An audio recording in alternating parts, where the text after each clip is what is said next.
कि अभी ईद की रौनक बुझी भी नहीं थी और हमारी जड़ों पर एक नया फरमान लाया गया। पहले उत्तर प्रदेश में मुसलमानों को नमाज पढ़ने पर रोक लगाई और फिर सौगात में ये बिल लाया गया। निसार में तेरी गलियों पे है वतन, जहां चली है रिवाजो गैर कि कोई ना सर उठाकर चल सके।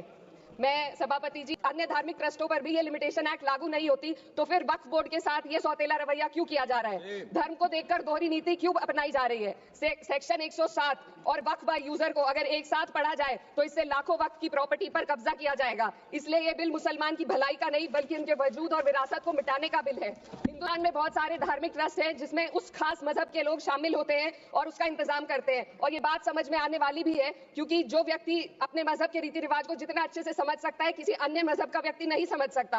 आर्टिकल 26 क्लॉज 2 के तहत धार्मिक संप्रदायों को अपने मजहबी इदारों के एडमिनिस्ट्रेशन का हक देता है, लेकिन वक्फ बोर्ड के बारे में इसको उल्टा किया जाए। Sir 2 minute sir please 2 minutes. सरकार इसे एक सेक्युलर बॉडी मान रही है और इसमें गैर मुस्लिमों को शामिल करने की बात कह रही है। आपके मुंह से सेक्युलरिज्म की बात सुनकर अच्छा लगा, लेकिन अगले ही पल ये भ्रम टूट जाता है क्योंकि आपको सिर्फ दान देने के लिए प्रैक्टिसिंग मुस्लिम का आपने क्लॉज डाला है, लेकिन बोर्ड में बैठने के लिए मुस्लिम होने की कोई आपकी क्लॉज नहीं है। तो इससे आपकी जो दोहरी नीति है वो साफ जाहिर होती है। ये वही सरकार है जिसने राम जन्मभूमि ट्रस्ट में ये लिख दिया कि जिला अधिकारी भी अगर होगा तो हिंदू होना चाहिए। कोई मुझे बताए कि वहां पर सेक्युलरिज्म का रस क्यों नहीं घोला गया? सरकार का कहना है कि बोर्ड में मुस्लिम महिलाओं को रिप्रेजेंटेशन देंगे।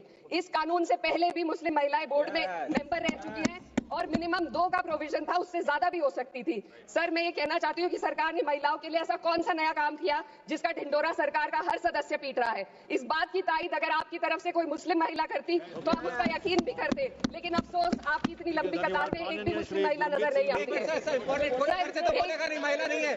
सर मैं खुद एक मुस्लिम महिला हूँ, मैं माइनॉरिटी महिला हूँ। इस सदन में हम सिर्फ 2 महिलाएं हैं और उस नाते से मैं ये बात कहना चाहती हूँ कि इस बिल के माध्यम से मुस्लिम महिलाओं को कुछ नहीं मिल रहा है। ये हमें कुछ नहीं देना चाहते, सिर्फ टोकनिज्म हमारे नाम पर बनाकर एक नैरेटिव मीडिया में चलाना चाहते हैं।